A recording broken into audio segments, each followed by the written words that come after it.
Hello guys, welcome back to my channel. For today's video ay magbibigay tayo ng educational na reaction patungkol dito sa isang video na nakita ko sa isang platform. Pero syempre, bago pa man ang lahat ng yan ay huwag kalimutang mag-like, share, and subscribe. At dahil excited na akong makialam guys, ay tara umpisahan na natin. Bato ng Bulalakaw, yun ang kantang nito. Guys, ito ba yung bato ng Bulalakaw? Since nagtatanong si Bossing guys kung ito daw ba yung bato ng Bulalakaw ay ang sagot ko ay hindi. Na nakita namin dito sa isang paraiso dito sa gubat. Well, to be honest guys, no, since hunter din ako ng meteorite, ang ganitong uri ng bato ay nakikita kadalasan sa sapa or ilog. Ayun o. Mahal daw yan. Totoo naman talaga guys na may halaga ang meteorite. Pero itong bato na ito ay ordinary lamang. Kung ang pagbabasehan natin guys ay yung itsura niya. Mainit siya o. Tingnan mo. Mainit. Ayun. Mainit talaga yan guys kasi syempre nakabalandra sa araw yan. Isa din yan sa maling paniniwala ng isang meteorite hunter guys na yung meteorite or yung bato na nakuha nila ay mainit or nagbabaga.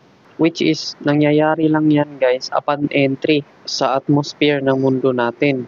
So meaning, ito lang yung tandaan nyo guys. Upon fiery entry guys, dyan lang siya nagbabaga or umaapoy. At yung dahilan guys kung bakit siya nagbabaga at umaapoy ay yung tinatawag na friction. So ngayon, kung hindi mo naman alam yung friction, try mo pagkiskisin yung mga palad mo guys. Ewan ko na lang guys kung di ka makakaramdam ng init dyan. Since Bulalakaw naman yung topic natin dito guys at hindi naman balat ay balik na tayo sa topic. So from the fiery entry guys kung saan nangyayari yung bolide, yung sonic boom. So bigyan ko lang kayo guys ng konting idea about bolide. So ang bolide guys ayun yung biglaang pagsabog at pagkakaroon ng sobrang liwanag na ilaw.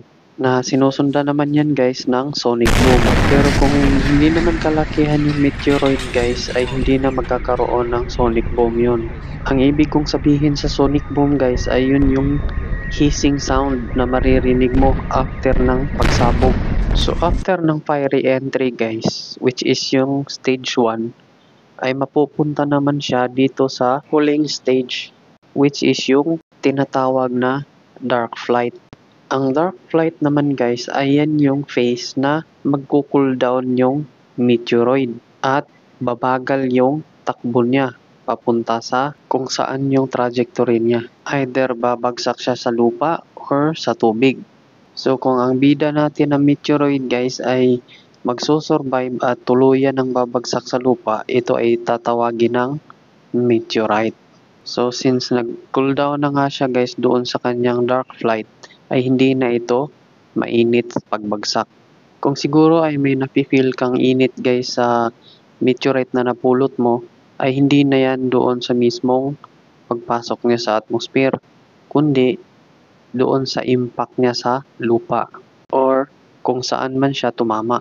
So sa laki ng bato na natagpuan ni na Bossing guys doon sa sinasabi niyang paraiso sa bukid, ay magkakaroon yon ng sobrang laking crater kasi siyempre may kalakihan yung bato na nakita nila.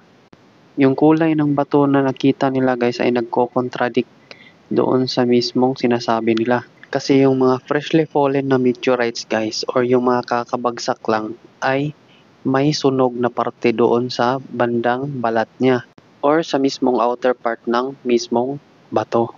At dagdag ko na rin guys no, since nasa tubig siya, mabilis siyang ma-weathered guys. Since hindi ko alam yung Tagalog ng weathered, kayo na mag-google guys. So bakit mabilis na ma-weathered guys? Dahil yan sa composition ng nasabing bato. So kung mayroon siyang mataas na concentration ng iron guys, ay syempre mabilis siyang kainin ng kalawang. Lalo na sa mga stony meteorites guys kasi yung iba doon guys ay maselan sa moist or sa mismong tubig. Kaya nga payo ng mga scientist guys ay magsuot daw ng gloves. Kasi yung mga palad natin ay acidic dahil sa pawis. Comment ka na rin sa baba guys kung meron kang koleksyon ng meteorite or meron kang suspected na meteorite. Dahil alam ko kukonti lang yung mga legit na nagmamayari ng talagang classified na meteorites dito sa Pilipinas, guys. What I mean sa classified, guys, ay yung pumasa sa classifications ng mga scientists sa ibang bansa. At tukoy na kung anong klase or uri ng meteorite meron sila. Since wala namang advanced na facility or laboratory yung bansa natin, guys, ay pinapadala natin yung mga samples doon sa ibang bansa para matest. Siguro kung ang iti-test lang, guys, ay ang iron at nickel content lang, ay meron naman siguro tayo nun, guys, dito sa Pilipinas. At for sure, may bayad din yun, guys. Hindi ko lang alam kung magkano kasi hindi ko pa nasusubukan, guys. When it comes to meteorite hunting kasi dito sa ating bansa, guys, ay talagang mahihirapan tayo kasi nasa tropical country tayo, guys. Yung vegetation at climate natin, guys, ay unfavorable sa meteorite hunting. Since may tag-ulan at tag-init tayo, guys, madaling mag-deteriorate or mag-weathered yung mga meteorites. And speaking of vegetations, guys, ay mahihirapan din tayo na makakita agad ng meteorite kasi sobrang kapal ng mga pananim at mga kahoy dito sa atin, guys. Unlike sa mga deserts or ice, guys, like Antarctica, mabilis mo lang makita yung mga meteorites kung meron man. Dito sa atin sa Pilipinas, guys, ay kailangan talagang gamitan ng metal detector para hindi masasayang oras mo, guys. Magbabaka sakali ka na lang na makakuha ng iron, stony iron at ibang stony meteorites na mayroong konting metal content.